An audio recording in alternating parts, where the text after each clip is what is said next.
Yeah, we live. Come on. What up, Carrie? What up, Mary? Mara?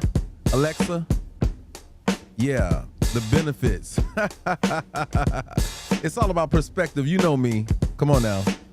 You know I gotta do it, y'all. Hey, you know I gotta do it, y'all. Hey. Cause there are some. You know what I'm saying? There are some.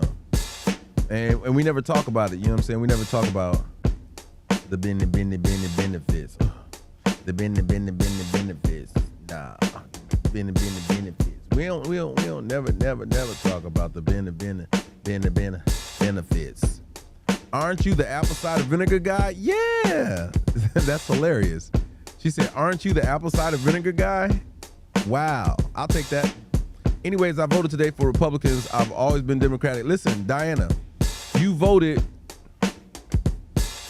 the right way in terms of how you felt. I think you did the right thing. I've been looking for you. I got some lost 10 pounds. JS. Why you ain't following me, though? We wouldn't even have this issue if you was following me. See what I'm saying? You done told on yourself. Thank you for those positive vibes from New York City. New York City. Hey. New York City. Tuffy in the building. What's up? Yeah. Yeah. So we talking tonight, y'all. Like, I listen, when I was flying my drone earlier, some of y'all missed it. Y'all didn't join me. It's all good. I was flying my drone earlier, and I just had some things I wanted to talk about. Tonight, you know, it's been brought to my attention. You know, we got into some conversation. The only benefit is to get out of it. And see, Lola, that's not it. What up, Ms. Michelle? No, there's way more benefits. And I started to get into it earlier, but I was like, you know what? Let me go ahead and actually let me do a live tonight, because y'all know I don't be getting on at night, but yo, I'm on. If you're joining me on YouTube, make sure that you guys spend some time. Super chat, super likes are available. Cash apps are available. We're gonna talk tonight, so I want y'all to invest more than just your time, and don't take advantage or take mine for granted either. But it wasn't long, Sonny. I wasn't on there too long. I was really. Remember, I told y'all earlier that I'm a stone's throw away from the voting place when I went and voted, so I wanted to show it. Royal says, assist in setting precursors, moving on, boundaries, etc. Whoop. Yeah, I'm back. I told you I was coming back, Eddie. Listen, y'all, I want to give a round of applause. Let's give a round of applause to JSK Love. She said she been looking for me. And she has lost 10 pounds on the apple cider vinegar drink. That's right. She has lost 10 pounds on the apple cider vinegar drink. She said, man, I've been looking for you.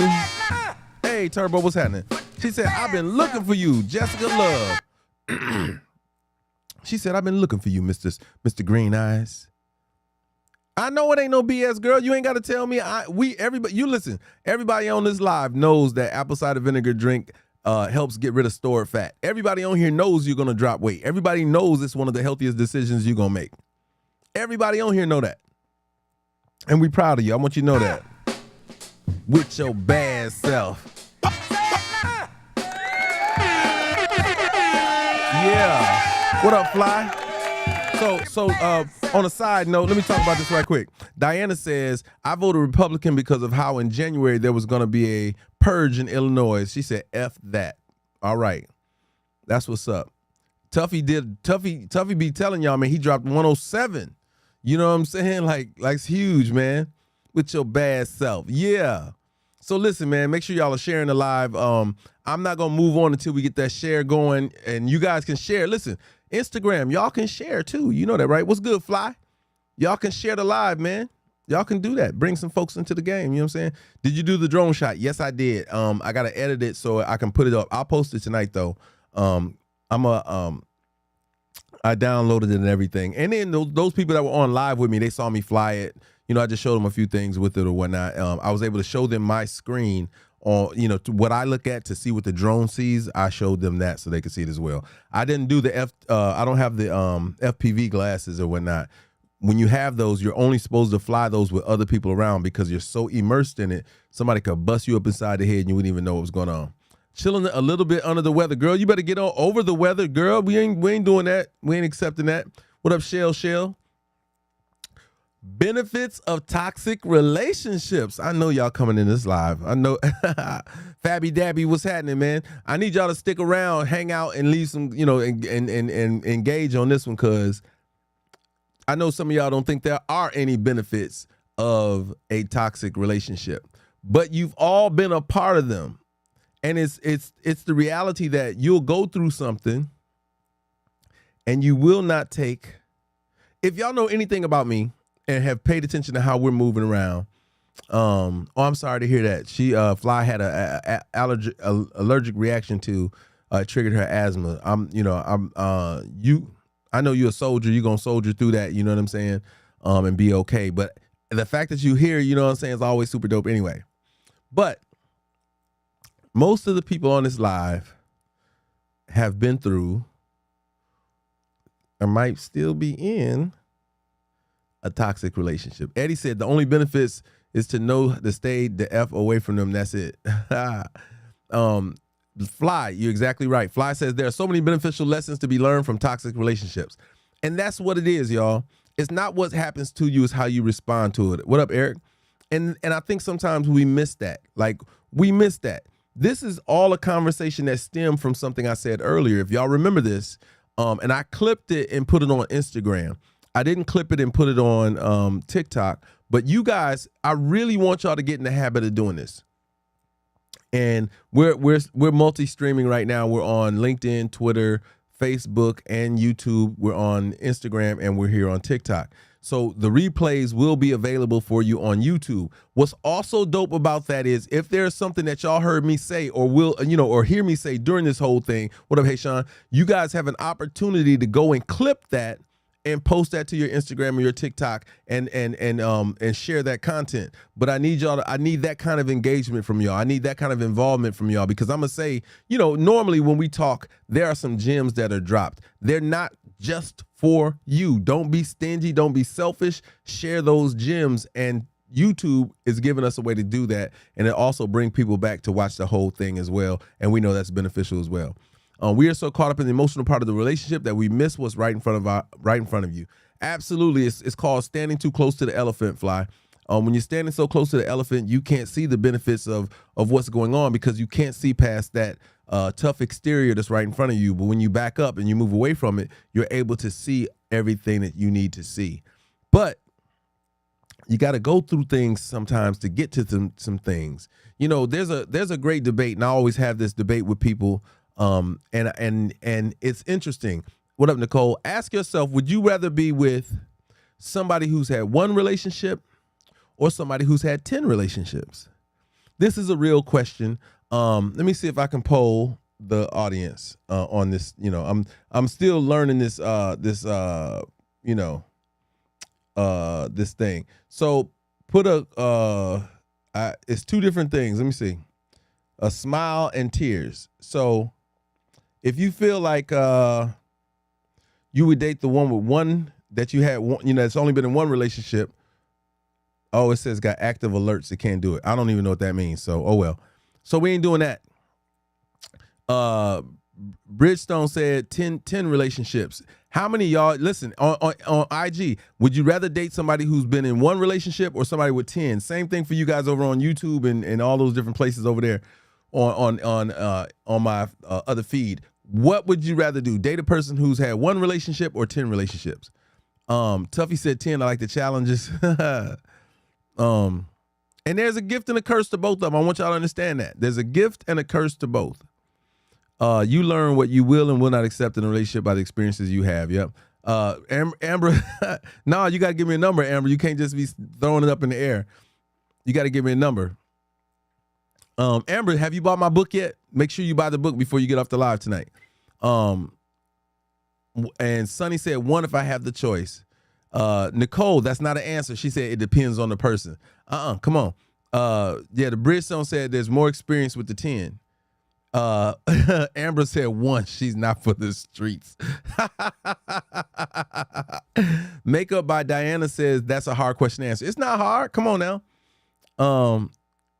What do you mean if you have the money, Tuffy? You got to explain that. like you have to explain. I didn't even say anything about money, so you got to explain what you mean by that.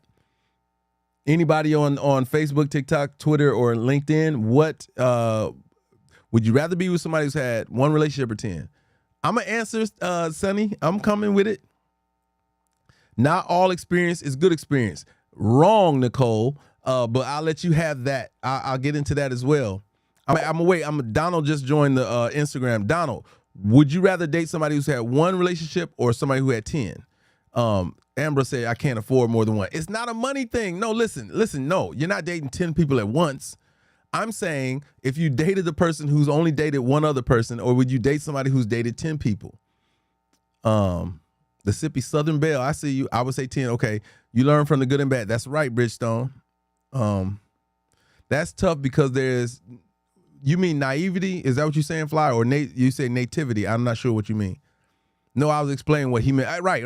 I get that. Yeah, I get that. So listen, I'll break it down. Mary says 1. Okay, Mary. Listen.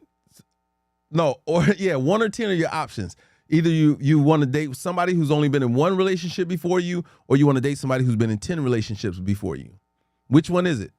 You can't have both. And it can't be somewhere in the middle. Those are the only ones. Yeah, it's one at a time, Tuffy. So it's not like you're dating all these people. So Sip said, I learned so much being in multiple relationships throughout the years. Mimi says 1. Shell says 10. Ashley says 10. Amber said it's too many miles on the 10. That is hilarious. Oh man. Sonny says 1, then I can mold. Hold that opinion, Sonny. I like that. Tuffy says 10. J Love says 10. Sandra says 10.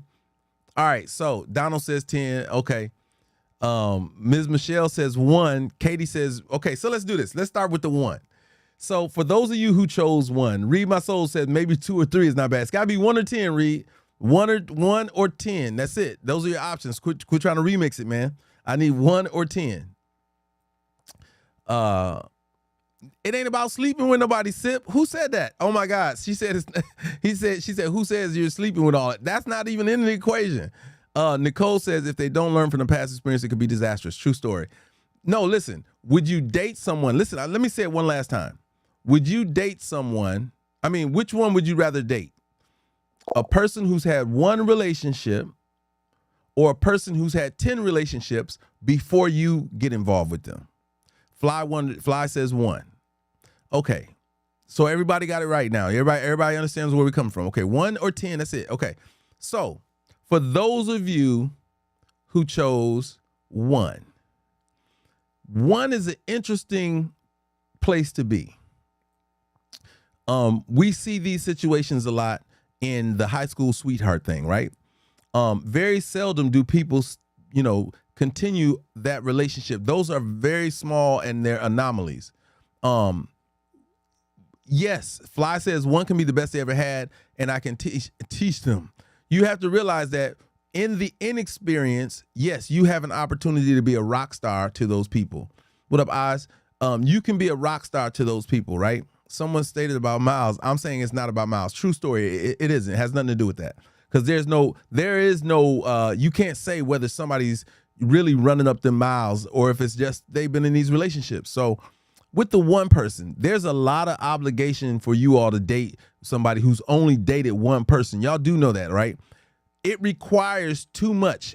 And so just so y'all have my answer, I'm dating the person that's had 10, that's had 10 relationships before me. I'm dating that person, and I'll clear it up as we go. Sunny said she can mold them and whatnot. But listen, relationships are the two of us relating, not me grooming somebody up from that distance, right? I think that you're always going to have to groom somebody in a relationship. Going through this and having been in one relationship, there's so much naivety in that person that, remember, now I didn't say you've only been in one relationship. I said they've been in one relationship. Chances are you've been in more than one relationship. Now you're responsible for their experiences going forward. You'd have to ask yourself, are you qualified for that position? that's always been my thing. Why would you feel like you're qualified to teach somebody all the tricks of the trade? And you might not know them all either. You know what I mean? Essentially, you have to teach anyone you date how to love you properly. That's true. You always gonna make that investment. The challenge is the distance between that's right. Reed said 10 because they know what they do and don't want. A person who's only had one relationship is quicker to flee from you and run from the situation because there's too much to teach. There's too much to learn. You too. You may be like, yo, this is too much heavy lifting, and I'm not even in the relationship. I'm grooming this person who may be stubborn or stuck to their whole way. You know what I'm saying? Miss Michelle said, laugh aloud. My husband and I met at 13, 14 years old. We've been together for 45 years. Now, I said there's an anomaly. There's an anomaly in that, which is your situation.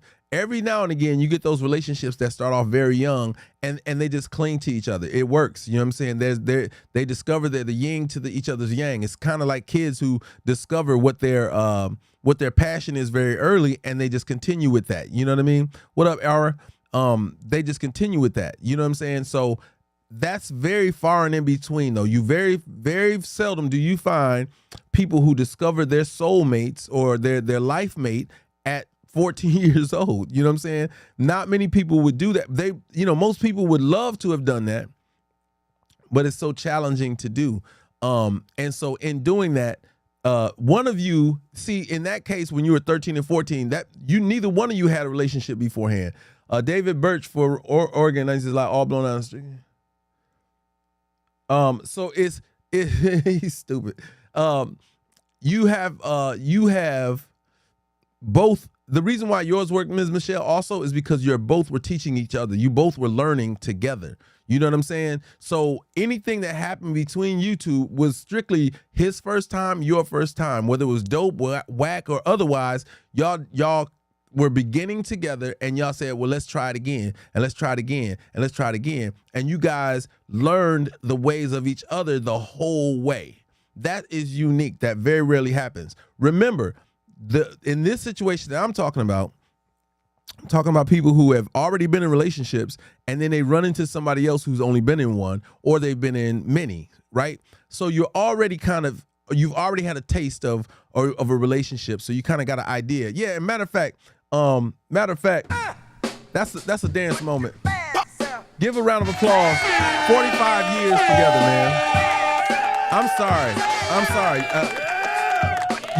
You have to stop and celebrate that. 45 years. I can only imagine the work and the effort. And listen, 45 years together, you're choosing to love each other, and you're finding ways to recreate that love on a regular basis. I give y'all much respect. That is amazing, y'all. Y'all have to lean towards, and that's a whole nother conversation in itself, Ms. Michelle, as to the staying power and how you guys manage that. But again, when you find your soulmate at such a young age and you are discovering the world together, you two are like two explorers. When you met, you guys were both exploring everything from education to sexuality to everything. Y'all learned it all together, and that's amazing. Very seldom do we have that or find that. Usually most kids at that age is just being freaky and kinky and stuff, and they're deciding, you know what I'm saying, how that goes. Y'all actually found love at such an early age and held on to it for the duration. That's super, super dope. For everyone else, for all you other folks, Fly said, child, because I'll put a man on skates real quick. See? Woo, she said, because I'm not tolerating no BS. I hear you. Man. It's a way to get to love, where you at least get to a place where y'all start, where y'all can figure it out. But when you are dating that person and it's just you and that person for the first, you're that person's first time, or you're that person's second relationship, it's difficult because they don't even know themselves yet. You know what I'm saying? They don't even, let me stop before I get into this. Listen, on my YouTube, make sure y'all hitting the thumbs up, man. Y'all are over there. YouTube, make sure you hit the thumbs up so that, you know what I'm saying? so that YouTube people know you're there. Keep hitting the like button here on TikTok. Make sure you guys are sharing the live, and on Instagram, y'all can share the live as well. I just needed a commercial break real quick because I've been told I do not do the commercial breaks that help support keeping the lives going. If y'all want to do live gifting, Cash App, any of that stuff, y'all can do that while the live is going. But don't forget to spend the social digital currency that I taught y'all about earlier today. I taught y'all about this earlier today, so let me fix that let me see. Enhance, mirror your video. There you go. I can't mirror it for y'all Instagram. I'm sorry, but everybody else got it mirrored. Make sure y'all, if y'all haven't copped this book yet, make sure y'all cop it too. I'm sending out copies tomorrow. If anybody else orders tonight, I'll print the labels out and send them out tomorrow too. So that's Really Talk. I agree. That's why those relationships are rare. They are. Those relationships, you guys, it's you guys are a miracle, you know what I'm saying? Because you guys are traditional, meaning a lot of those type of relationships happened in the 40s, 50s and things like that. People fell in love and stayed in love and worked on love and kept the love that they fell in love with. When they gave their body to somebody, it really meant a whole lot more. And that's dynamic because you guys are following in the traditions that our ancestors would be really proud of. For you others, no, for everybody else, when you're dating that person for the second time and you're the person who has the experience, you are now commissioned to guide these people. And I take offense to it a little bit now, and I'll tell you why. Just being the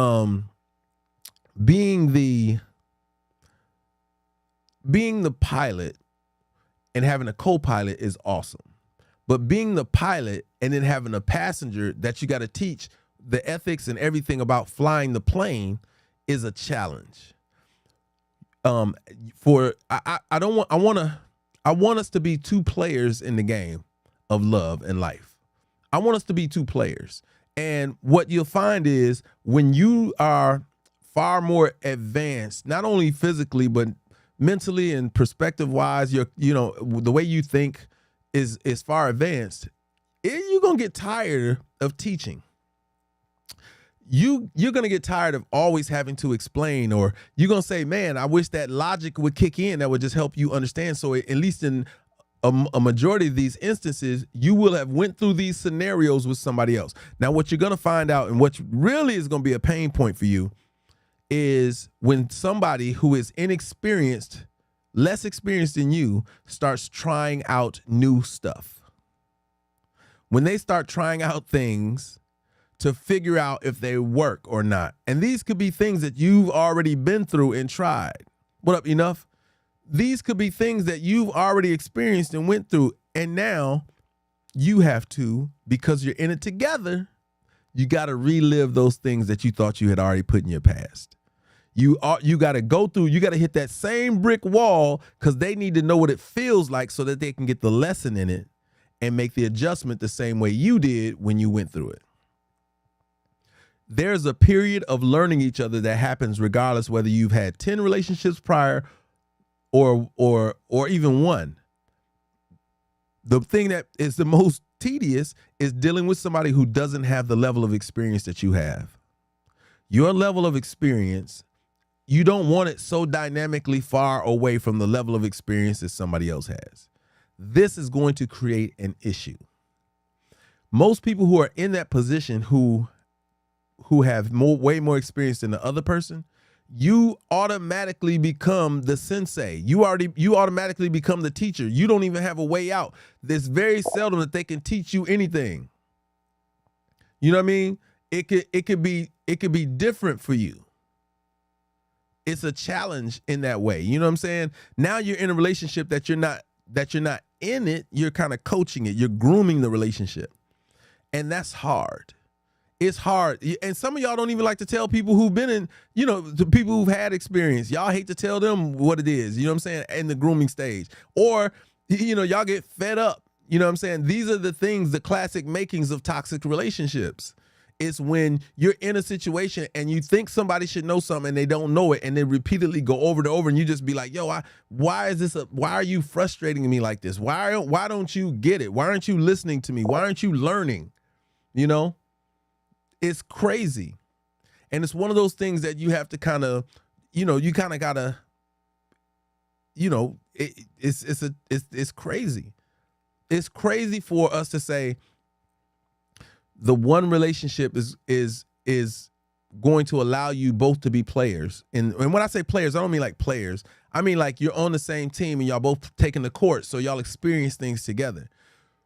Typically, when one person knows more than the other, that makes you the coach and the other person the player. And most times, you see it in real time on basketball, the players rebel against the coach all the time, even when the coach knows better. Even when the coach has had 10, 20 teams that he's taken to success and had real success with, here you come, this new person who ain't experienced nothing, you the rookie, and you telling the coach what to do. There was a guy in one of my groups like that, really, really cool dude, but he felt like he knew more than the people that were training us and teaching us what to do, and he ended up getting us kicked out of a really good situation. Of course, we kicked him out of the group when we got done, but we learned, that you have to be teachable. And most people that are new to things aren't. They have their preconceived perception of how they think things should go, and they bring that to the table because even the person who's only been in one relationship, they want to bring something to the table. They want to be a part of it. And you can't, what can you do or say to that? You just got to be like, okay, cool. And then you got to re-experience all those things. Now, the person who's dated somebody who's had 10 relationships, yes, it depends on how those relationships went, but you would say to yourself that this person, we'd be under the assumption that this person who's had 10 relationships will have learned something in them so that you don't have to reteach those core values that we all want to say and think we have. You know what I'm saying? Like there are certain things that you shouldn't have to discuss. You feel you shouldn't have to discuss after a certain level. You know what I'm saying? After a certain level, there are things that you should, that should be on your radar. You know what I'm saying? And dynamically, the difference is that people who have dated more than one person, they typically bail out of those situations quicker because they recognize signs that they feel are toxic or have been toxic or will be toxic, and they bail. And that's kind of that's one of those catch-22 things where, that person that hasn't been in many relationships is going to try. They're willing to try a whole lot of stuff to stick around. You know what I mean? They're willing to try to work things out on a whole bunch of different levels because they want it to work. They haven't been through a whole lot. So there's some stick-to-itism. There's some stick-to-itism that works. You know what I'm saying? There's some stick-to-itism that works in those situations. So there's an opportunity for longevity with that person. Fly said, I'm out. Amber says, those red flags, I'm bailing. You know what I mean? And I think you got to have a little of both, right? You got to have some grace in this whole thing. You got to have the person who, when you're dating somebody who's dated a few people before you, you got to recognize like, yo, these people have been through some things. They've had some experiences. So we should be able to negotiate and work things out unless they didn't learn the lessons and they try some new things on you. One of the questions I always ask in those situations is this, because you got to be fair enough to allow them to, bring their thing to the table. I've always asked this question, and y'all can take this one and y'all can use it too. I always ask, when has that worked? When has that worked? Y'all should try it. It's a very interesting conversation to have with somebody who's trying something new on you, trying a new idea. You have to stop and say, hey, is this some new thing that you heard about or you've been through this in your relationship? This is something to ask the people who've been in the, who've had multiple relationships. You have to say, when was this a success? Can you tell me when this worked and what the result is supposed to be? Because I don't want to mess up something that usually works, because that makes me the problem. But if you trying something new on me that ain't never worked and I'm not responding well to it, we might want to adjust it. And that's one of those things that you're not going to get in the one-off relationship. This is why there are benefits to toxic relationships. you are built by the, people will tell you you're built by the adversities that you overcome. But if you haven't been through anything, how can I know that you can stand the rain? How do I know that you can handle this burden? How do I know that you can handle life's burdens and these challenges that come? And you going through these toxic relationships, think about this. You're a chameleon in life, and you're peeling off the layers constantly to get to a place where you understand what makes things toxic, because we all have to be psychologists, not only for the people that we're with, but for ourselves. Now, I know for a lot of y'all, it's hard to be self-analytical. Y'all don't, some of y'all have never self-checked yourselves. And this is when, what up, Haley? This is when you guys need a friend who is going to be, and usually it's a friend of the opposite sex, somebody that you're not interested in and is not interested in you, but wants your best and holds you in high esteem and wants, things to go well for you. They're going to be the person that tells you both sides of the story. They're going to give you a peripheral point of view. They're going to listen to you talk about the situation and tell you, hey, you got a role in this too. This is your life too. When you're in these toxic relationships, that's two people relating now, and relating horribly, clearly. But in that toxicity, you should be learning something about yourself. If you're not looking at what's going on and your involvement in it, I don't know how you come out of it better. Fly says, I self-check myself often, babe, because, baby, sometimes I ain't shit. Well, there you go. She said, sometimes it's me. She said, sometimes I am the problem. I ain't shit. And I understand that. And you're an anomaly, because that is not a trait that most women possess, unfortunately. If more women self-check themselves and looked at their involvement in some of these situations, men, we always take the blame. We take the blunt of it, a lot of it. You know what I'm saying? Just because it's the nature of how things go. Amber said, I do that every night. That's funny. As you should, though. You should look at it and say, yo, what is my contribution to the situation? If you're about to complain about something, you first have to look at, was there something I could have done to have changed the way I feel about this? Is there something I could be doing to change how this works? And a lot of times, no one does that. Amber says, when I pray for forgiveness. That's funny. Why do we get to a place where we got to pray for forgiveness when we should be looking at these things from the beginning?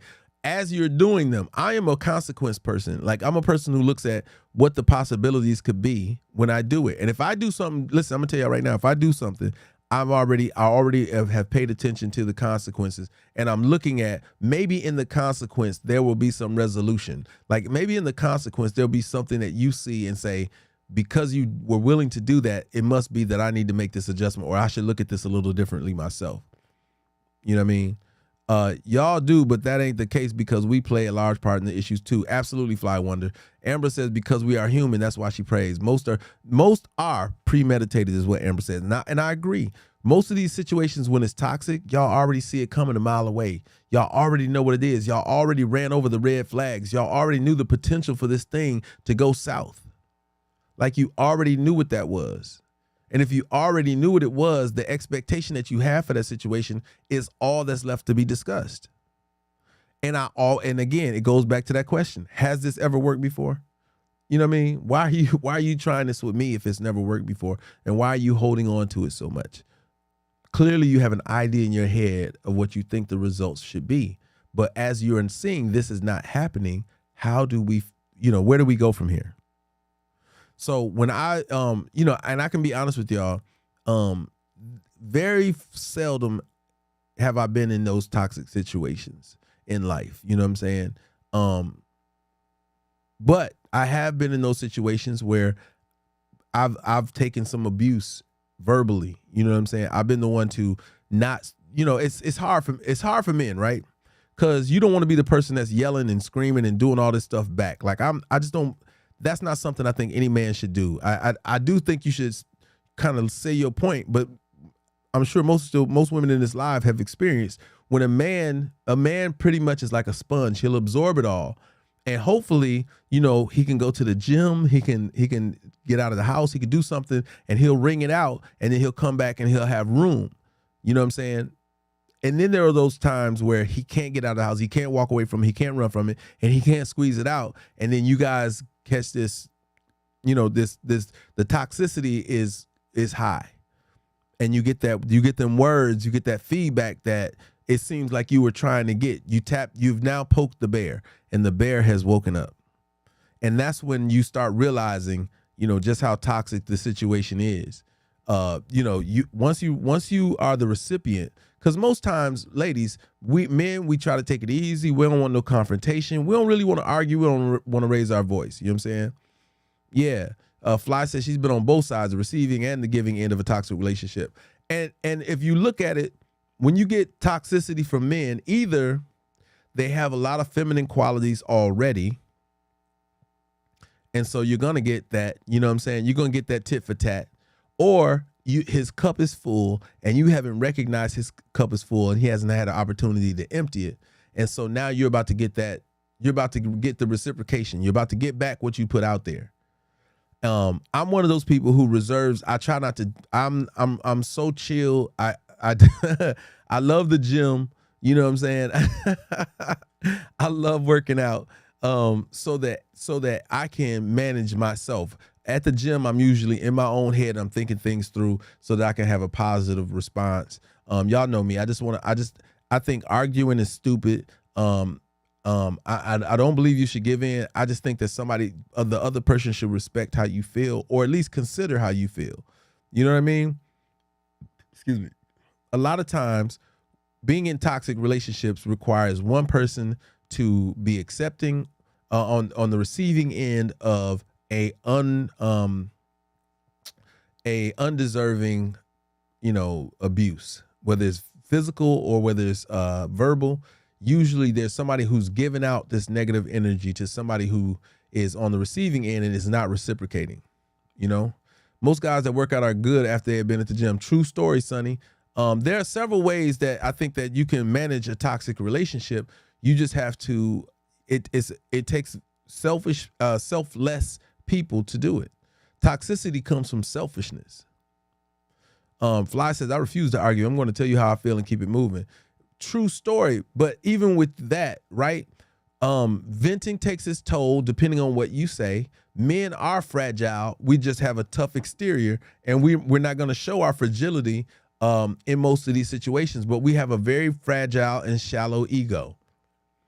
So there are trigger words. There are things that you could say that could take a relationship from 0 to 60, and you'll get that response that you didn't want to get in a quicker manner, and it won't be sugar coated, And at times you say, and here's the catch-22. For every woman out there that comes with that rah-rah energy, like she's the one with the tough exterior, you quickly unveil that she really has that soft interior when you return that. That's why we have to respect respect each other in terms of we're different. We're different. Sonny says, I refuse to argue about anything. I'm not stressing like that. True story. I think that you should have a healthy discourse, but when you have two people trying to be alpha, like you said, Ambra, I see you. It doesn't fly. Fly wanted to say, I'm not mean when I say it. I choose my words carefully because I know how it feels. True story. But if you can have the conversation, then maybe it's not toxic as we think, and maybe we just need to manage the consideration a little bit different. Yeah, I take people's feelings into consideration. That's a huge part. User says, what makes a man date so many women? They all cannot be the problem. No, sometimes men are dealing with their own insecurities and issues that makes them run from certain women or makes them shut down certain situations. And also, similar to women, we see red flags in women that y'all don't recognize that y'all have, that we say, you know what? I've been through that before. I don't want to revisit that place and be out. There are more times that we remember the scars from a relationship than we remember being healed from it. What up, Savannah? A lot of times we just remember the damage. A lot of times we're carrying around that damage. You know what I'm saying? And you get involved with a man who's not completely healed, or vice versa. You get involved with a woman who's not completely healed. You're going to have arguments and situations that are not, that you didn't earn. And it'll be from other situations. It'll be from things that they brought into it. They need, Holistic says they need finishing schools for men to learn proper etiquette. I think there needs to be, that shouldn't be just for men. It should be for both. Savannah says emotional pain is the worst. True story, but the emotional pain that you receive is also an indication of what you put into it and how you put it in there. Right. And I swear this relationship I'm in now, we do a lot of talking because, baby, I'd rather know how and what he's feeling than not knowing it all. Okay. Ambrose says true baggage. Indeed. Do you think dating 6 women in 4 years is normal? We can't say what's normal because we don't know, in order to talk about the length of time somebody's dated somebody would be to know what their experience was like while they were dating them. You know what I'm saying? That's a challenging, 6 women in 4 years. We're looking at 2, what is that? One in the third or so. They're dating more half of the year with somebody and then they break it off. We don't know. This person could be choosing the same woman in a different package every time. He could be choosing the same type of woman, just looks different. And so he's trying to get the same, a different result packaged in the same person, and that's not going to happen. So it's too many things to understand. It may not be commitment issues at all, Sonny. That's such a general and vague thing. We'd have to really know more about that situation to answer it properly. Savannah says sometimes you can put too much in the relationship and too little into yourself, especially when it's not being reciprocated. Well, that dynamic, Savannah, you should examine right away, and then start reserving some for yourself and give room for a person to meet you closer in. You know what I'm saying? Fly Wonder said it depends on the person. I could say it's a lot for me, but it may be normal for you. True story. But you can't answer that question without more details and knowing the people. Steve Harvey stated us women need 4 different men in our lives. Well, that's when you're trying to build a man. You know what I'm saying? That's a build-a-bear relationship. And a lot of women do have that. They have the guy that they can talk to, the guy that they can make love to, the guy that they can party with, and the guy who's providing. So they it's a build-a-bear relationship. You can find a majority of that in a man, but you also need to bring whatever is going to be mitigated or what doesn't exist. You still got to have some of that you bring to circumvent that. Meaning, you have to bring. If your man isn't the funniest man on earth, then you bring the sense of humor and bring him up. I'm a firm believer that relationships are toxic when you have those two opposites. And listen, it's important to be opposite in relationships. I really believe that.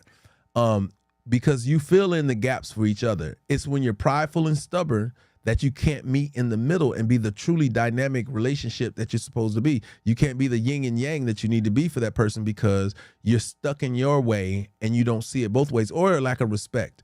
Savannah says, yep, we do. But when you get older, you realize that you need to do more, have healthy platonic relationships. Yes, we do know sex changes things. And as we talk about changing things, make sure y'all are hitting the likes, make sure y'all are hitting the shares, make sure y'all are sharing this live with some people or whatnot. But the pride is, listen, disrespect and pride are 2 of the underbellies of a toxic relationship.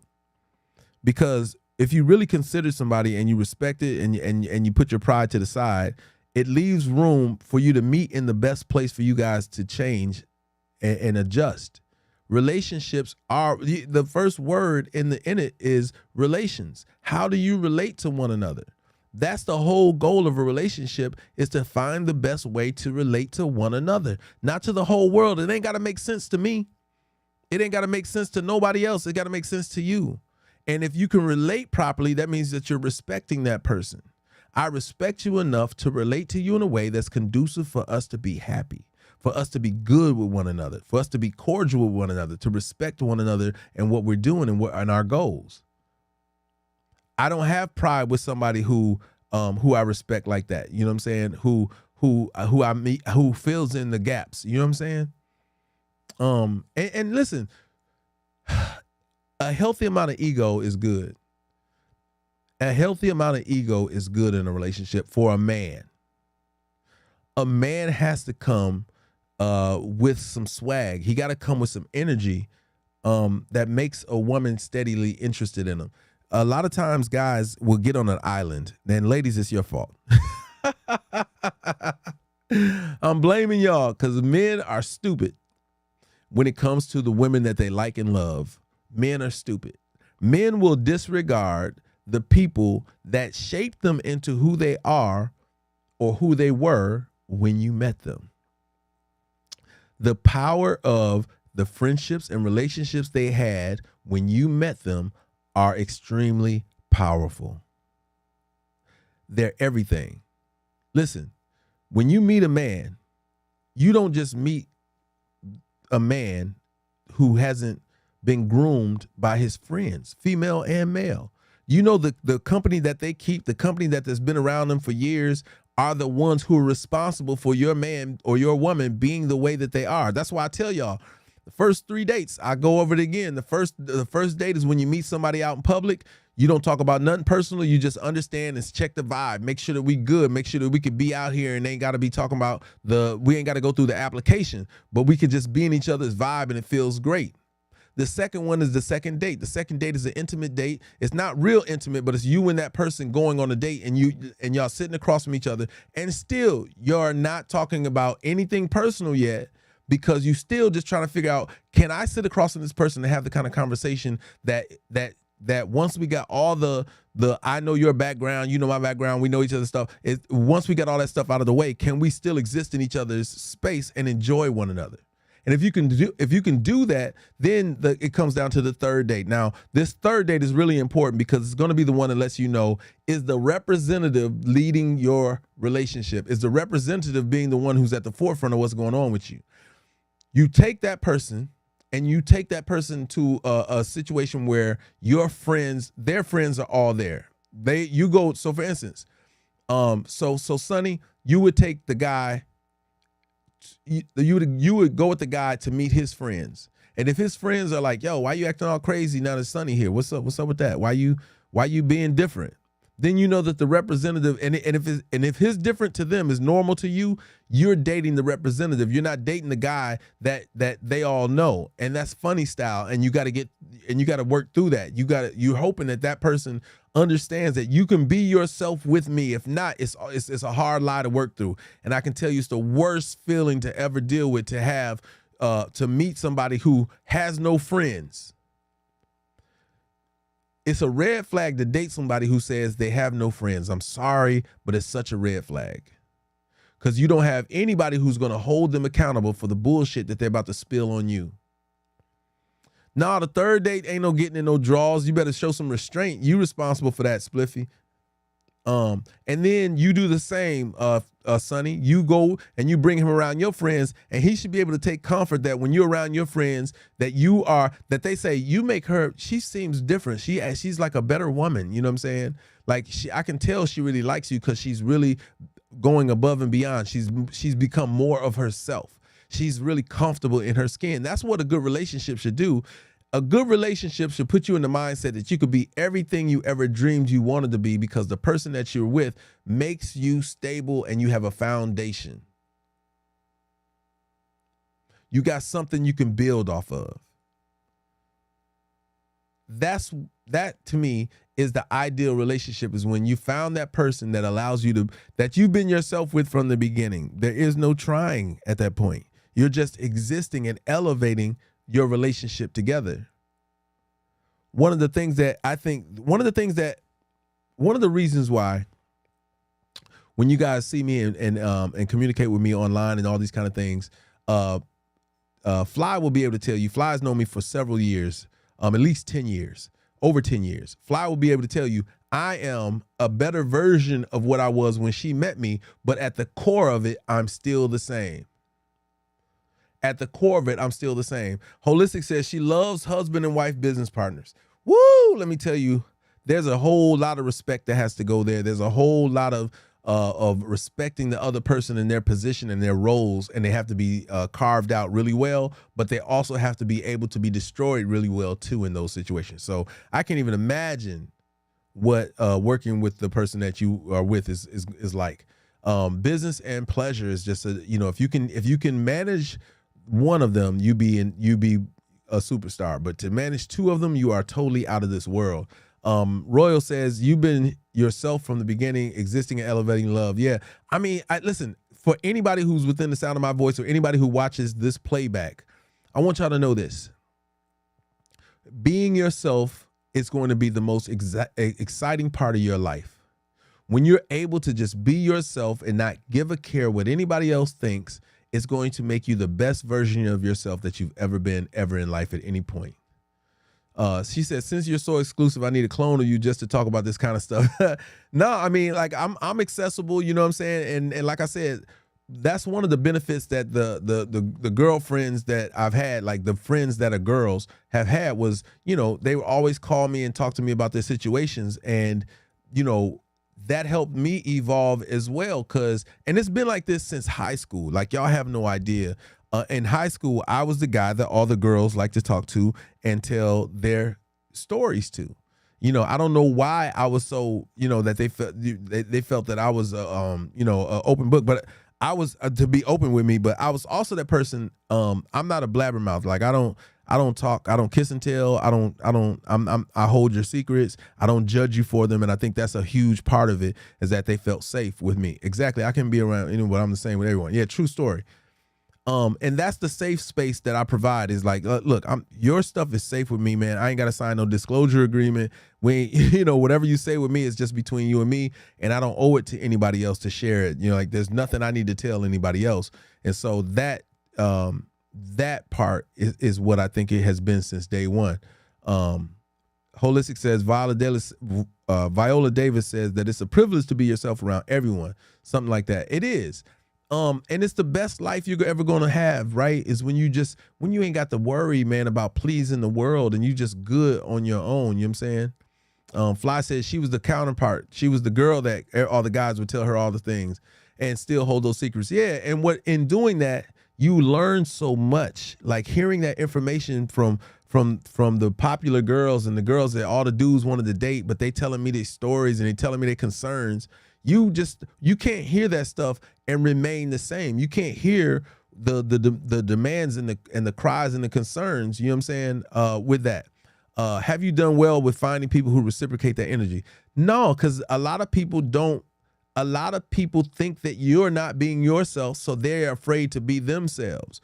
And that comes from alienating your friends. Like, I can't emphasize how much it's important for you all to have your friends in your life. Not only for your benefit, but for the other person's benefit too, to see that you are who you are, regardless whether they was around or not. Like, that's a huge component to a successful relationship. Your friends are the architects who help build you into the person that was presented on the day, the night, the place, and time that you met these people. You wasn't without these people. You were full of these people. These people were embracing you, and they were the ones who were shaping you even to that point. And when you remove those people from your life, you take away the bits and pieces that made you the whole that the person liked about you. Holistic said, I hate being the one no one likes. I was single for 8 years, dated a lot to get to know guys better. I don't even know what that means when you say being the one no one likes. I don't even know what that means. That's impossible. You have to break that down for me, please. Thank you very much. What up, Sheila? What up, Dr. J? Yes, I'm best friends with the type of guy I'm drawn to, and I learned so much from him. Yeah, what it is there's a component of education that happens, and it happens just off the strength of being around. Like the girls that were friends of mine would just chop it up. You know what I'm saying? They just say stuff, and I'm shooting it. I'm like, listen, I said it to you guys earlier when we talked about social digital currency. I said, listen, if you gotta do it, if you're gonna run over the red flags, if you're gonna date somebody who's toxic, if you're gonna be in that situation, have as much fun as you possibly can have. Turn up. You're in it. So enjoy it. Like do the things, play the games. Go for it.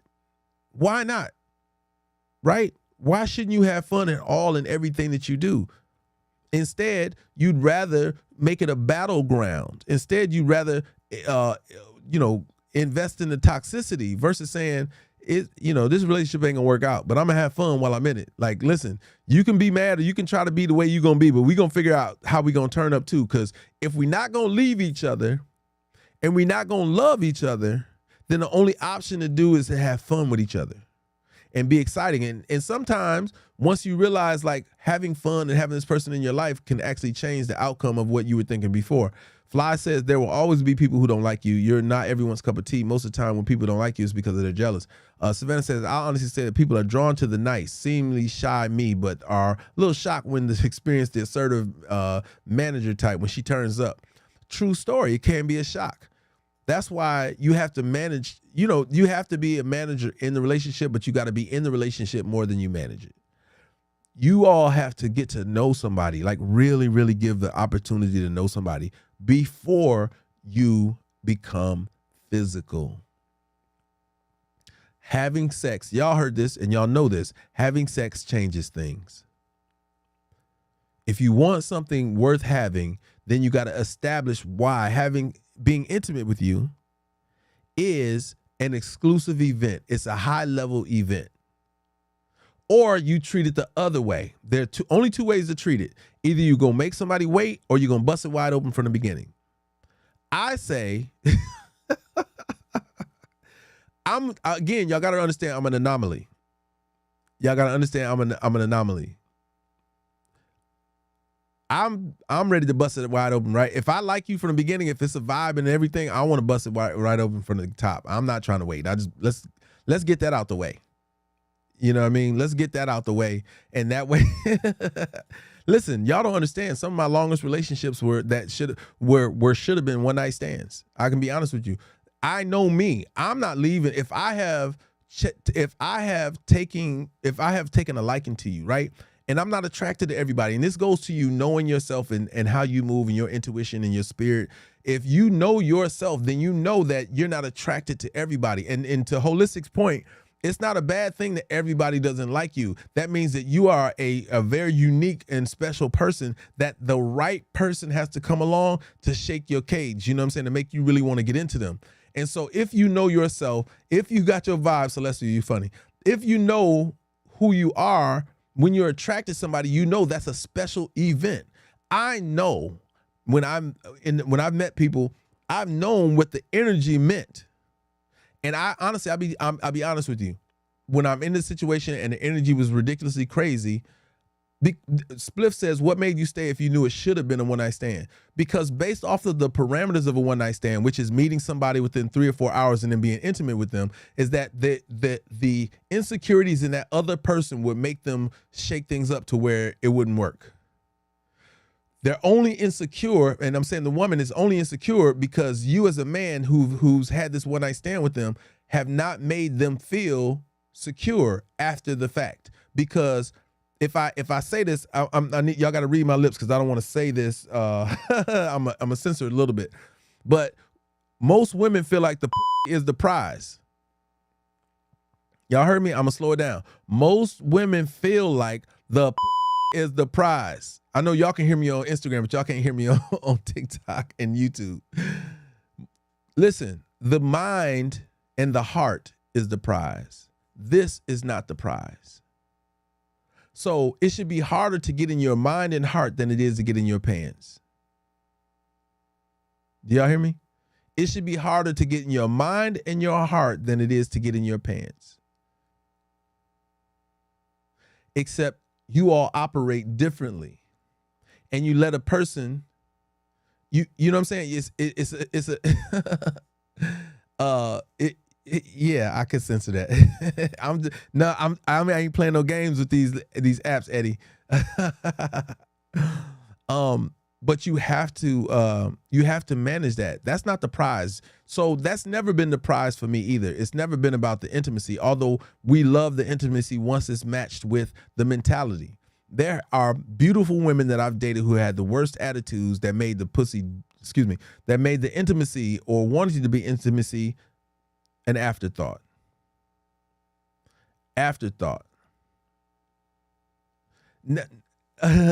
Savannah stupid. Savannah said, well, if you meet a man like Scrap, then it's great. If you meet a man who thinks the P is the prize, make his ass wait. And you're right, Amber. Courting somebody nowadays, that no one knows how to do it. You know what I'm saying? Folks talk differently in the club and the dark listening to Will Downing. That's funny. She said, Will Downing. Go ahead, old school. No, what the challenge is this. I don't want to resent you for not following your heart. I don't want to resent you for not going with what your heart is telling you to do. I don't want to compete with your mind trying to block what is going to be a natural thing that's happening. That's always been a challenge for me. Go with the flow. Let your body do. You're in a moment. That's the dopest thing. And who doesn't want that moment? After that, it should be treated like you have to go into these situations with no expectations. If you go into a situation like what is supposed to be a one-night stand with no expectations, guess what happens? It will exceed them.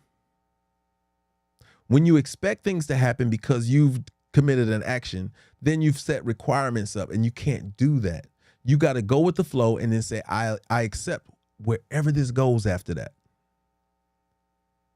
That's where it's got to be at.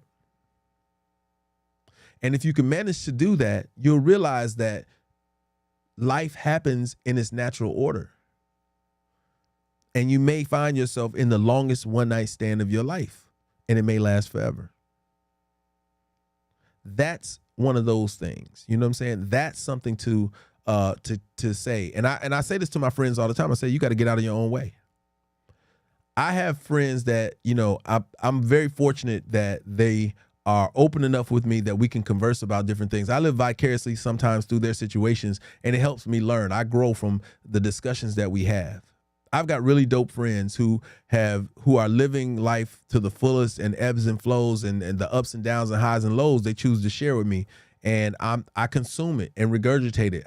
I'm honest. I give them what they put into it, and then I say, look, you was wrong, or please don't do this. Just, you know, don't do this that way. You know what I'm saying? When you have an opportunity to talk things through, listen, two heads are better than one, especially when you have one that's not involved the way that you're involved in a situation. Most people, like most of my friends, they're invested in their situations and in their relationships, and as they should be. But you got to have a voice of discernment that's outside of that at least gives you a look at what you're not seeing, and then lets you make the choice from there. And that absolves your friend from even having to, you know what I'm saying? Like you got to have somebody like that. You got to have a good sounding board. For women, it's usually a man. For women, for men, it's usually a woman. You know what I'm saying? And it's somebody who's known them over time. Although for men, mostly, I'll be honest, for most men, it's another dude. You know what I'm saying? Women, y'all are so emotional that we like to hear things in a logical way, and sometimes y'all don't make no sense. So, true, because I had a one-night stand and he has become one of my best friends, and that is all there is, just friendship. Yeah, so that's the other part. When you have no expectations, you don't put requirements on the limit. You don't limit the relationship. It could be anything. It can become anything. And so you want to give it that room. I'm just saying, Amber, you got to give it that room and that longevity. You know what I'm saying? Chrissy, we're talking about the benefits of toxic relationships, but we're talking about the ebbs and flow of them as well. What's up, TC? One of the things that you can't do that promotes a toxic relationship is remove the sounding boards that a person has when you met them. If you like somebody when you met them, you need to meet the friends that helped cultivate that person that's around them. Hey, man, you know, I need to know who these girls are that got you in such good shape, or that got you, you know, that got me questioning, how did this happen? How did we end up here? Because they're the ones that cultivated you. Now, if you move those women away when we get involved, I'm going to be in a bad situation. Yeah, that's cool. Savannah says, yes, sex is emotional to me, but if we cool and we could be friends after, I can let it go. That's dope. But when you remove your friends, you do two things. You take away your safeguards. You remove the training wheels for who you were to me, you know, for who you were when I met. But now you put all that on me. Everything your friends did to keep you happy, to keep you cool, now you're expecting me to be that person. When you are supposed to be, you are the cultivator of the happiness that you bring to the table. That's what made it dope in the beginning, because I ain't had nothing to do with it, and you just came to me like that. You just came all in a bundle of joy, so beautiful and so just positive. You came to me like that. Now, and I don't know why a lot of the conversations I have when we talk about relationship, we always end up somewhere around want versus need. Do y'all realize that? We always shuffle back to want versus needs. Yeah. Listen, you end up requiring a person to handle all those burdens. Holistic said, I loved all my ex-boyfriends. We all explored love. That's growth. That's dope. That's dope that you could be in that place, you know what I'm saying? And the question would be, and I wouldn't ask you in this open forum, but for that position, I'd ask you, well, how many ex-boyfriends are we talking about? And then go from there, because there's a lot. When you say that, I loved all my ex-boyfriends, when you use the word all, we allude to at least more than one or two. And then, you know what I'm saying? And I don't want to be like, oh man, she got like 30 boyfriends and she was all in love. I'm stupid. Woo. Yes. Savannah said, and women, y'all got to realize, Savannah said it was a mistake to forcing him to let his friends go, the girlfriends. Man, y'all don't understand. That's dope, Agent. Yep. So it's one of those things where you don't want to be in a position where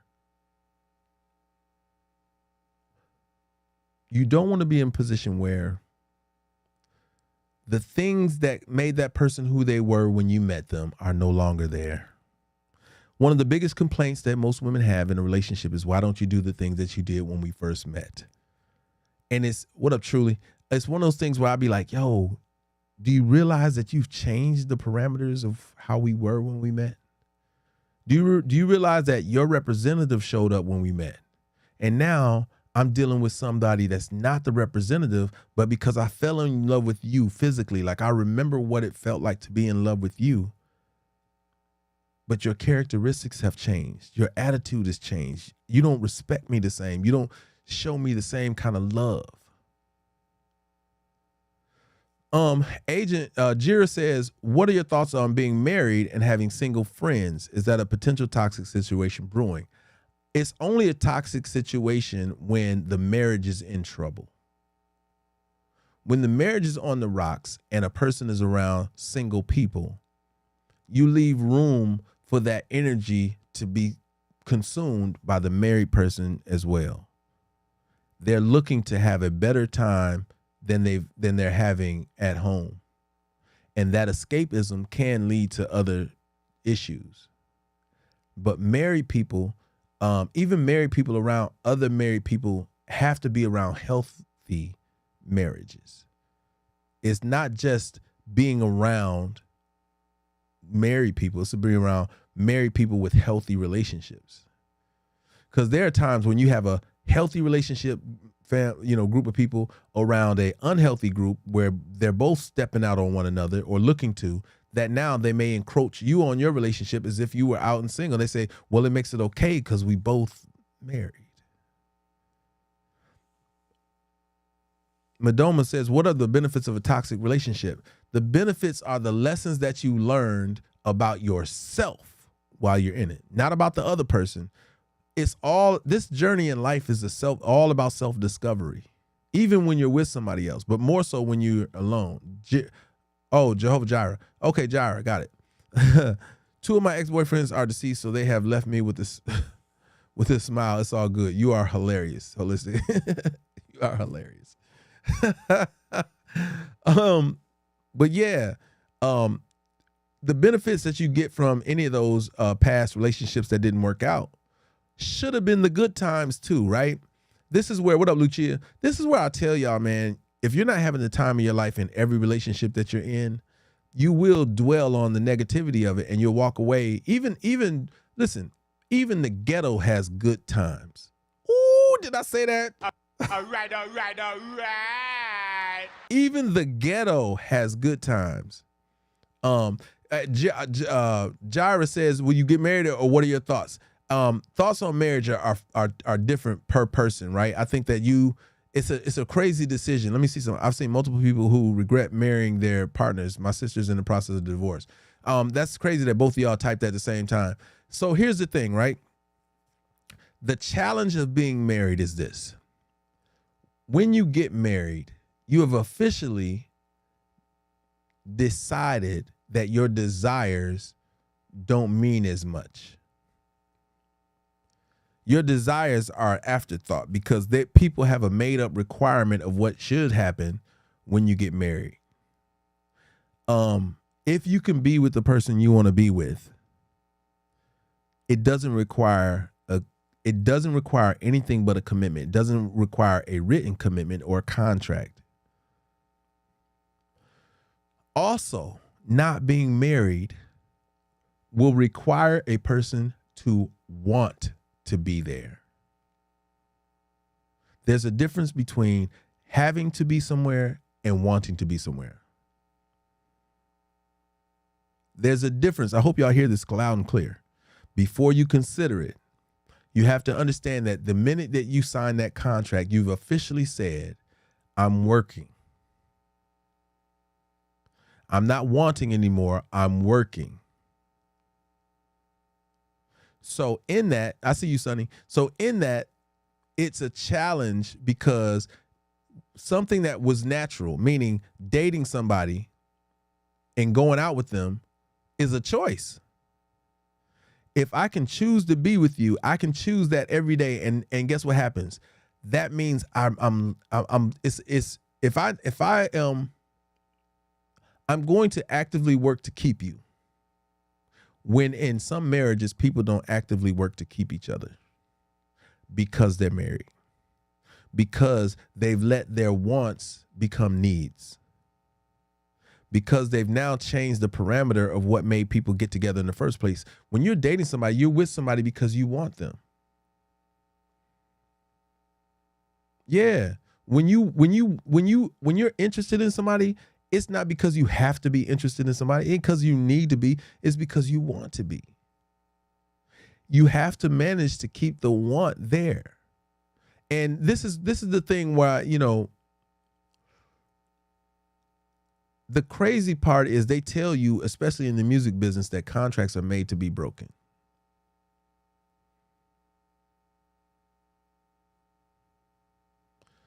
Monica, that's an interesting place to be. She said, "What's your thoughts of saying you're married and having a wedding, but not being married on paper?" Well, what's the point of saying you're married, and who are you trying to appease by showing that? Just be together.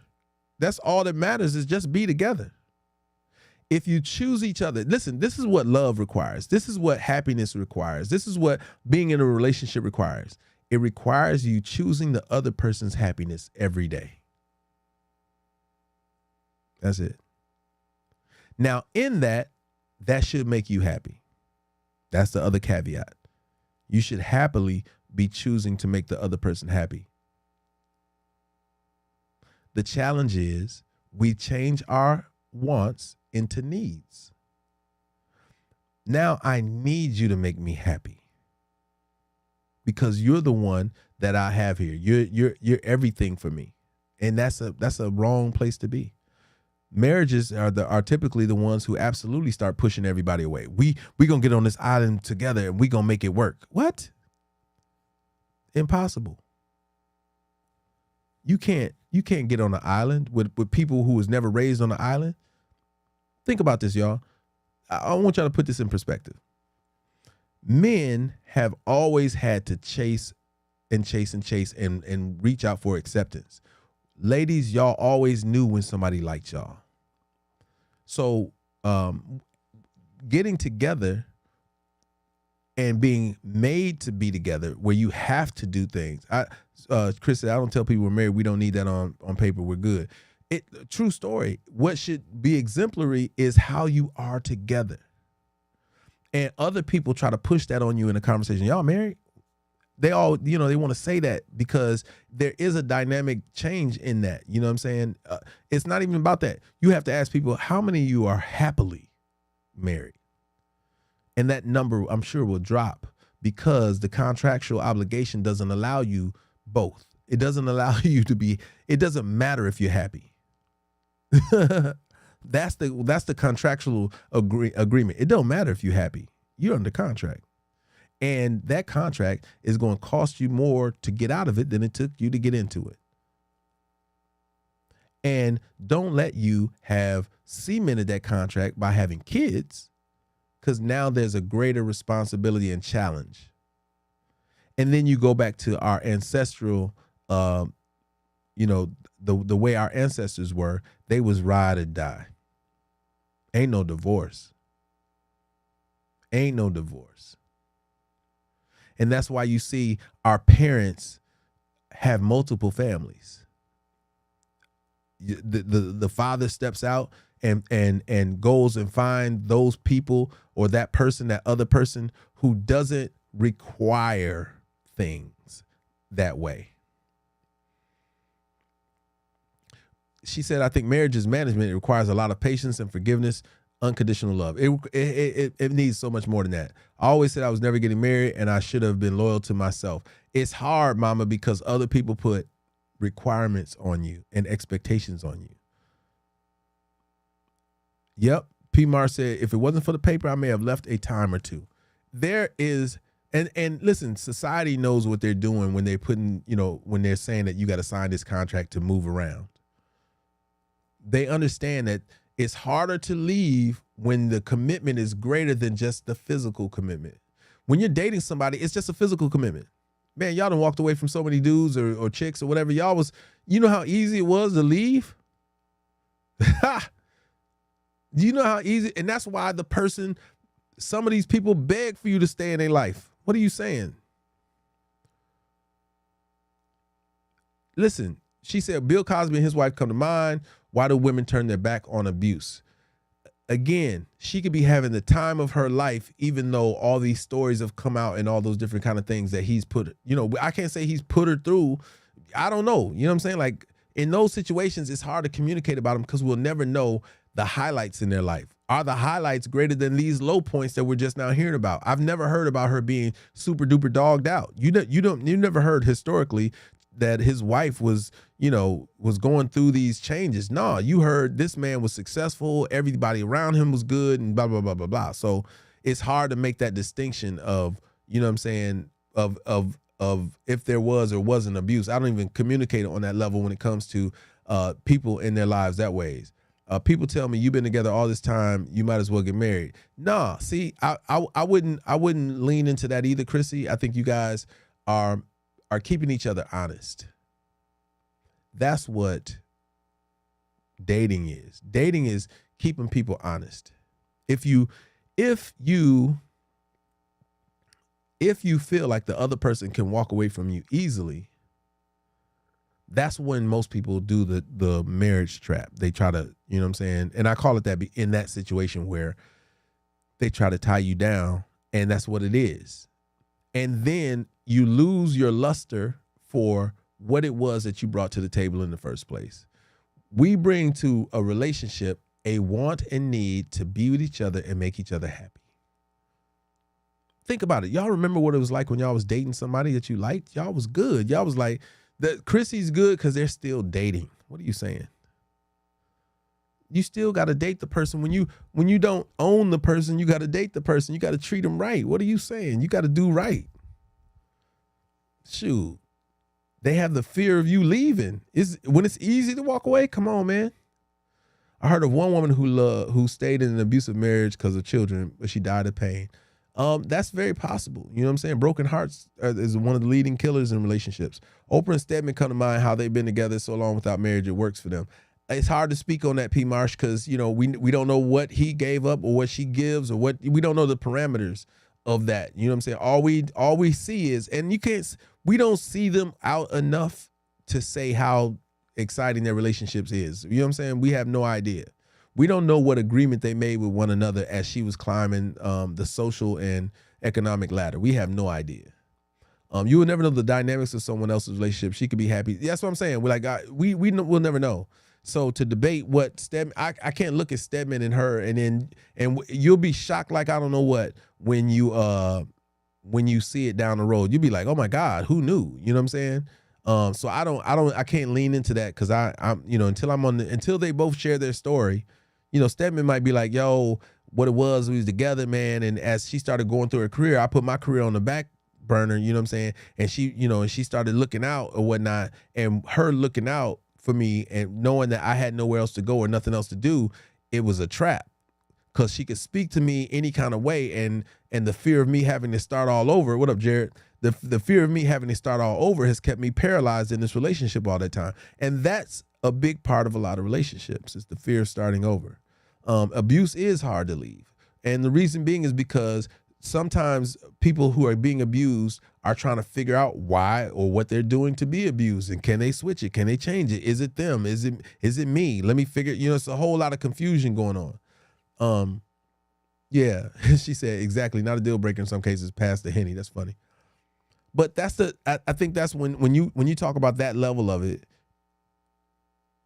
really being with somebody enough to know that you're always going to choose them is what makes the difference. I think there is a point in relationships when you're dating where you realize, I just want to be with you. And if you can get to that place, if you could find that place sooner than later, man, you could be happy for a very long time. But you got to find somebody that you can, I was in a mentally abusive relationship at a young age. I think a lot of people were, you know what I'm saying? What are your thoughts about getting married young versus older? That's such a random thought in terms of it's going to always depend on the maturity of the individuals. But more so than that, it goes back to saying, is it necessary? And especially when you're older, is it necessary to take that step? Like, why would you? Sometimes you have to ask, like, what's the reason for it? Why? What is it that you got to get to the end of it, right? You got to get to like, what is the real purpose behind you even making that level of a commitment at the time that you're making it? In the beginning, as a young couple, are you making this decision before either one of you have solidified your careers? Are you making this decision before any of you have finished college? Are you making this decision before, these are really crazy questions, you know what I'm saying, in that regard. And you have to say, how long have you been together? How long have you been dating? I think those things are bigger processes to get through when deciding whether to do it at all. You know what I'm saying? Young or old. How long the question should be, how long were you or are you planning on being together before you even consider it? What will you have had to go through in order for you to really take it seriously? Because some people get married without going through some shit. And when they go through some shit, then they be like, I quit this marriage. Yeah, you know what I mean? It is tough because there is no rhyme or reason, no good or bad time. There's just levels of experience and tolerance that come into play. Patience, consistency. For me, are you having fun? You know what I'm saying? Is the person that you consider it having fun? You know what I'm saying? Yeah. So Holistic said Jada Pinkett did not want to marry Will, but look at them now. The things that they're going through. I think that celebrity relationships are already challenging. Especially if you're a celebrity and you're wildly attractive. That's a very difficult combination to do, and to be working in the entertainment field, that's just tough. Excuse me. Neil says, I'm single and afraid of marriage, but I want children. I feel stuck in decision making. Yes, but the same rules apply. The person that you're going to want to have children with, you need to make sure they're of great sound mind and everything else. You know what I'm saying? You got to make sure that they really get it. And hopefully you look for in them the great qualities of a great parent. You know what I'm saying? You're going to look for somebody who's going to complement what you would do in life. So that, I think when you're looking for a potential person to be with, that should be one of the things you think about when you think about marrying somebody. You should say to yourself, would I raise a kid with this mom? You know what I'm saying? Would I raise a kid with this person? That should be one of the first thoughts if you're a person who's looking to have kids. And you can tell that, and you have to put people in situations to see. And if it's somebody that you would want to have children with, then I would not look at it as if the possibility of marriage or a full-on committed relationship shouldn't be fleeting. But you got to look at that. You know what I'm saying? Yeah, you got to look at I can't separate those two because they both have a huge responsibility attached to them. You want kids, that's a lifelong commitment. Relationship, marriage isn't nowadays. It's not a lifelong commitment. But the things that you do in it, it's a quote that my counselor used to give me that I want y'all to take with y'all, and y'all can keep this and share this with your children and everybody else that you think it might make a difference with. But she said every day, every Friday, she would say this on the intercom at school. She said, it only takes 1 second to get in trouble, but it could take a life or a lifetime to get out of it. But so P. Mar says, these days you have to look deep, but sometimes you miss the signs. That's why you need a community. That's why there's a village, because the things you miss, somebody else won't. He said he should call Nick Cannon. He has kids and not married. Don't be scared. Nick can afford the lifestyle that all those kids can be well taken care of. That's the difference. Nick is a provider in that way. You know what I'm saying? Agent Jira says, you're cooking for the city tonight, man. That's funny. Sonny said, noted, you've been to a counselor. Yeah, I've been to a counselor before. I think you should go to one. In any decisions that you're making for yourself, you must know yourself. You know what I mean? These are the reasons why you have people in your corner. These are the reasons why you have to have a group, because your group is going to throw all the things at you so you can balance it out. You know what I mean? Eddie, I don't think it's society that makes it easy to get a divorce. I think it's the people that make it easy to get a divorce. It's not society. The people in these relationships are making it very, very easy to walk away from them. You know what I mean? And you're right. They have a short temper, short wick. There is no patience, and they don't want to understand each other. And guess what? They don't have to. They don't have to. That's the crazy part. Yes, friends, family will be the first to point out what you can't see. Yep, you need that. Yes, because my family and friends hold no punches. And you need that brashness. You need that. Now, hopefully some of you guys have family members who can communicate to y'all in a way where it's not, where the message is received. Because that's the biggest part about any of this stuff to me is how you communicate to people. You can either turn people completely off and they'll shoot the message as well as the messenger. But you have to be in a place where you can deliver the message, and you have to do it in a way that they learn. Meaning, sometimes you could tell some people and they just get it and they go for it, or you can tell people in a way that's leading them to where they want to go because they're thinkers, and they'll follow the breadcrumbs and they'll get there. So you got to know how people learn. And this takes knowing each other. You know what I'm saying? This takes knowing people. And that's why your friends are the best people for the job. They've known and found out these ways of communicating you to get the highest level of results in these other situations that you've been in. Now, it's not a requirement for you to listen totally, but it is a requirement for you to think about what they said if you value and respect your friend's opinion, which you should, because over the years, they've been right more times than they've been wrong. Or even if they've been wrong, that gives you the benefit of saying, they don't know what the hell they talking about. I got to go the other way. You know what I'm saying? P. Mars says, I've been with my husband 32 years and marriage is tough.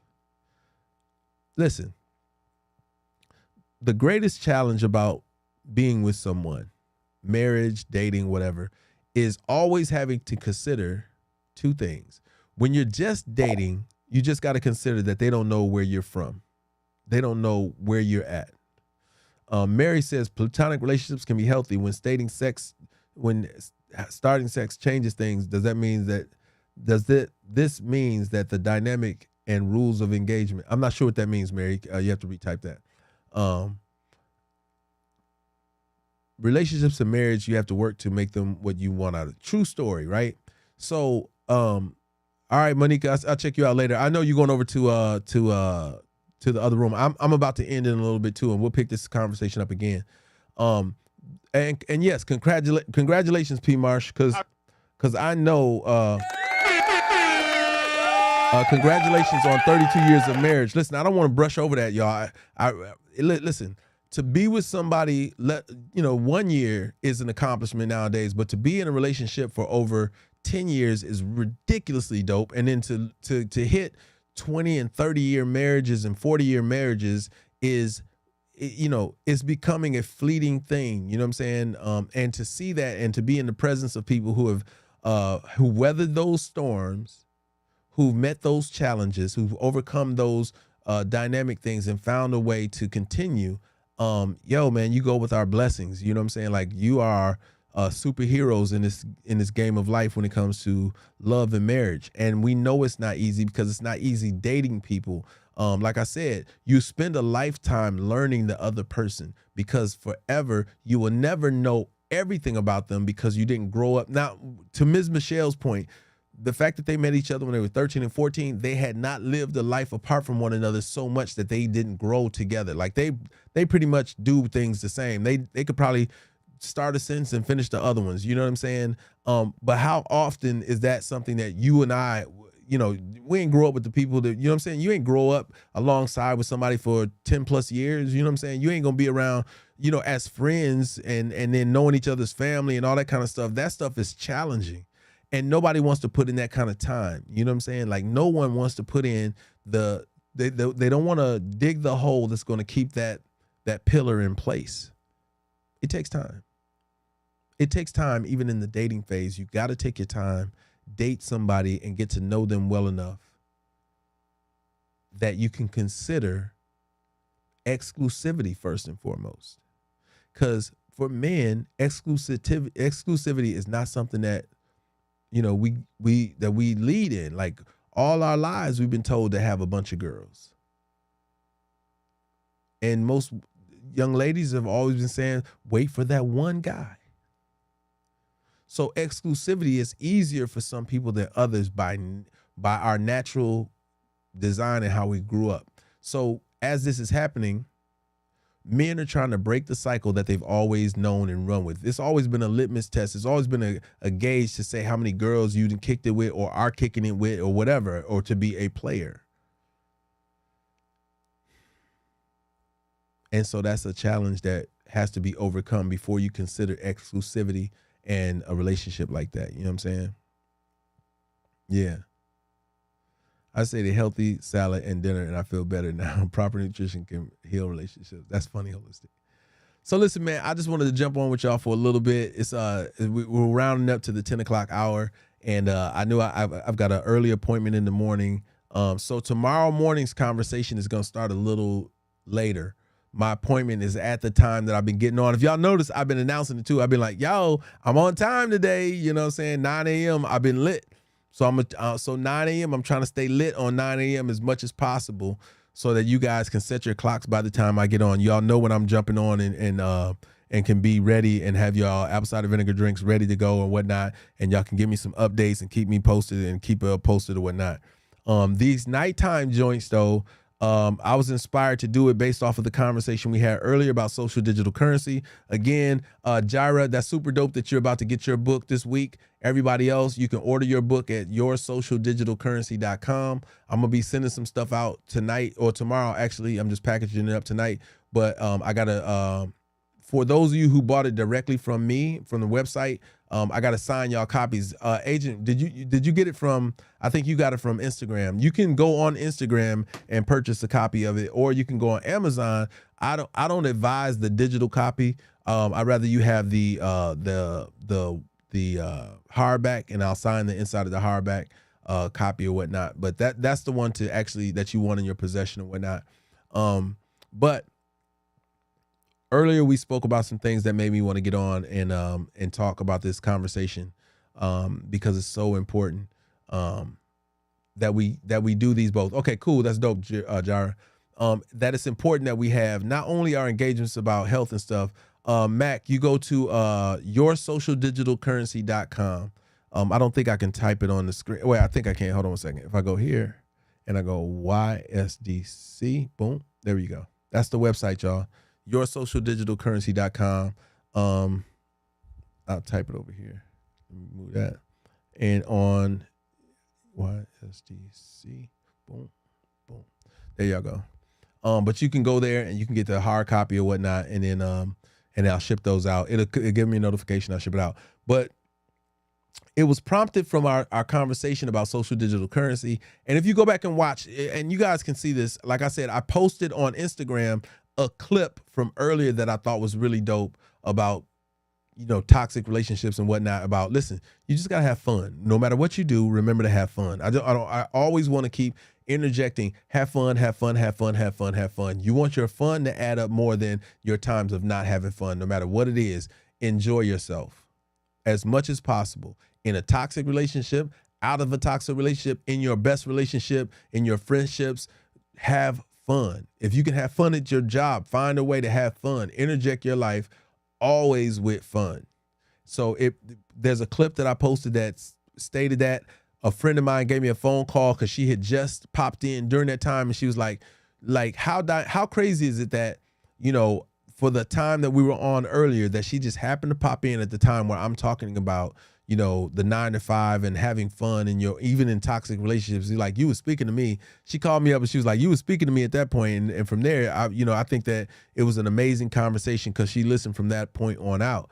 And so it prompted me to get on tonight and have a conversation because, what I'm looking at is balancing our conversations from health and wellness in the daytime, because it's so important. And then wherever those conversations take us. And then in the evening times, I think we do need to talk about certain dynamics of, these relationships that we have and how to continue to cultivate them, and different techniques and things to do that allow you to maintain or expand, or overcome.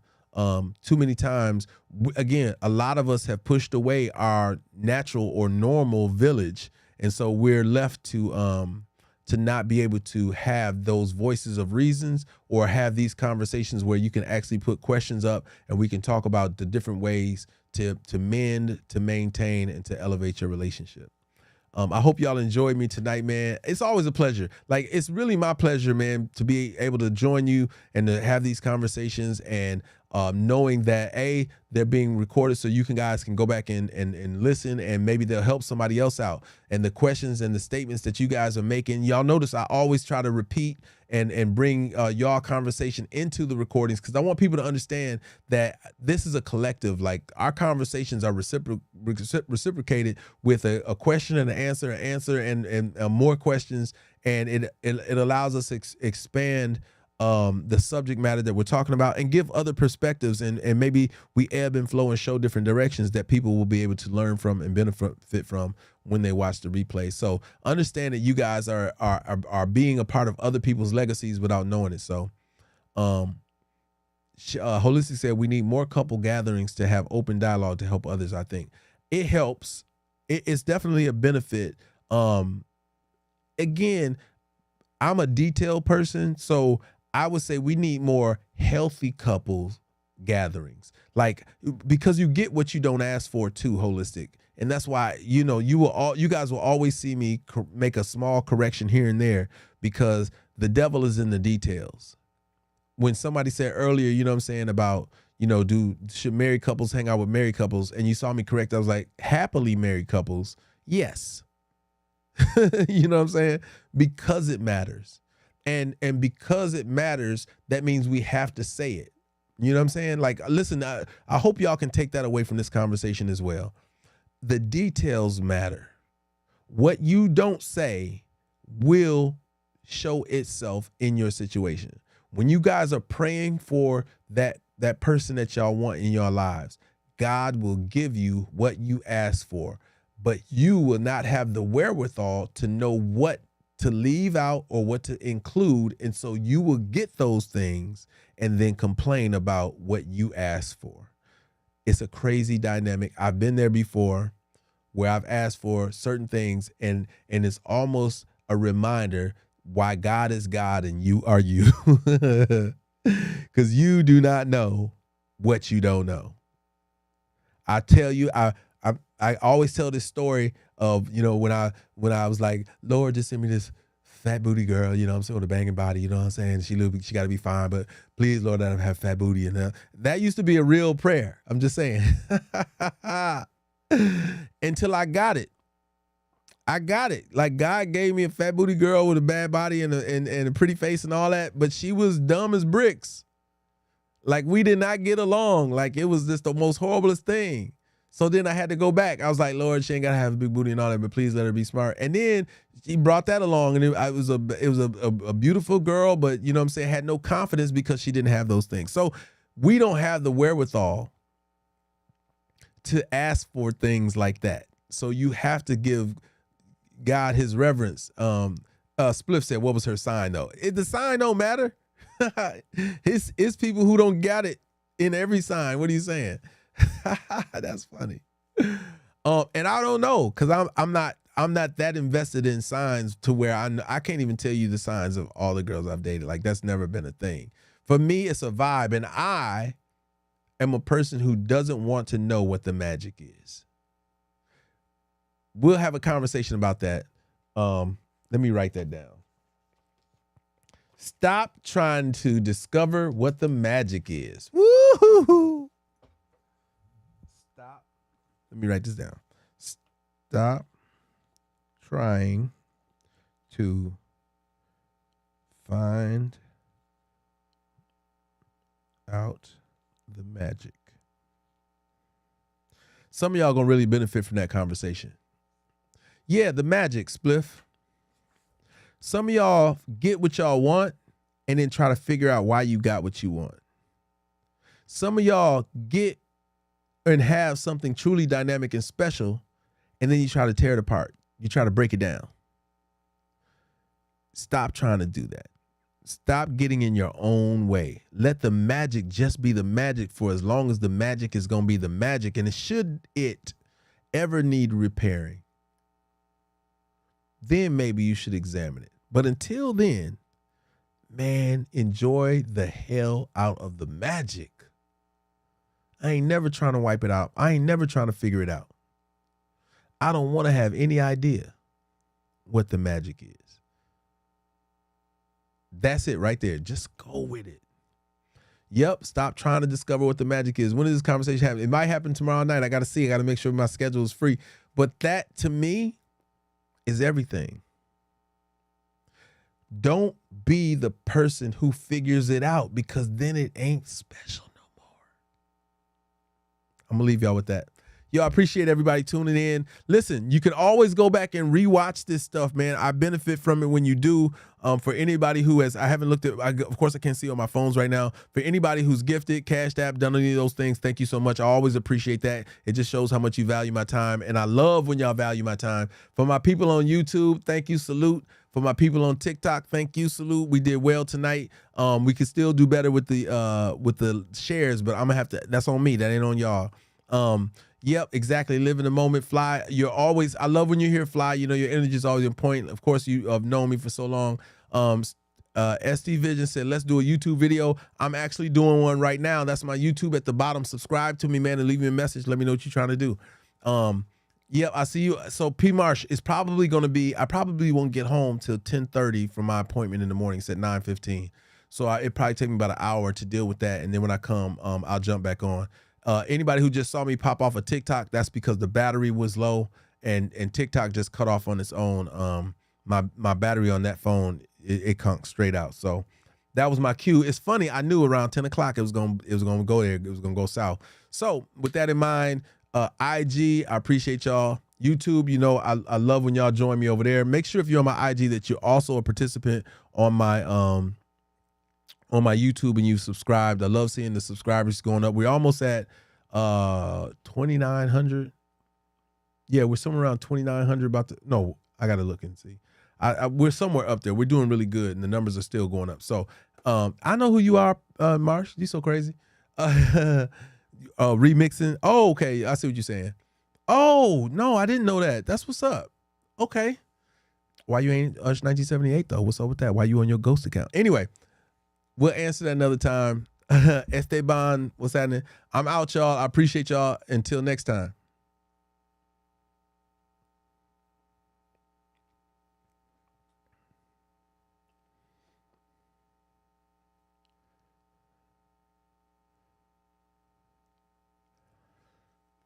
Quick disclaimer.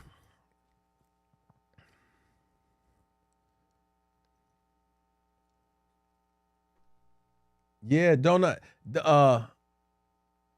Yeah, man. I mean, that's exactly what needs to happen. You see, I'm not on. You see where you don't see me at, right? Like you see, it's funny, man. It's a whole nother thing, though. I gotta see. You know what? I'm going to stop trying to discover what magic is. That is right, Mara. You need to do that. Like, don't try to discover what the magic is. Donut. I'm following you on here too, right? So am I subscribed to you, Donut? I am, right? If not, put a message in the body of the on one of my videos, and I'll follow you back. I'll subscribe back. But you're absolutely right. I gotta I felt like YouTube is a better place for the conversations that I want to have, and I can do it even more effectively than I'm doing it right now. But I want to cultivate the audience and bring everybody from my TikTok and from my Instagram over to my YouTube channel so that we can really have a dynamic discourse about some of the things that we talk about. But with that in mind, make sure we can do one soon, man. I haven't done one. I mean, I already know where your head is at. But if we do it, I want to schedule it, I want to promote it, and I want to bring people to it, and I want to make it a YouTube only event so that everybody can follow and subscribe, and we can actually bring some of the conversation over from a lot of people who are on Clubhouse who want to have that discourse about, you know, the events and things that are happening there. But I got to be mindful. Like there's some things that are happening on that platform that might pull me back. So I got to be mindful of that. I can only talk about some of the things, some of the building things that I've been a part of since its inception and go from there. But I will talk about the discourse that I have with the platform right now as to why I'm not on there as often, if at all. Like sometimes I will get on there and just kind of go from room to room and sit in the audience. I won't even raise a hand or I'll reject being pulled up because I just want to be a participant in the audience, because the culture of the platform has changed so dynamically for me, that the interest that I used to have is there. It's bubbling real low. And I've been contemplating how to re-emerge back on the platform, but I'm at this point, the engagement everywhere else has been so dope. So, you know what I mean? Mary says, let's plan it 10:09 p.m., 13.9K. Like per comments. That'd be dope. All right. That sounds cool. That's cool. So subscribe, and that way I can subscribe back or to you, Donut. All right. I got to go, y'all. Later.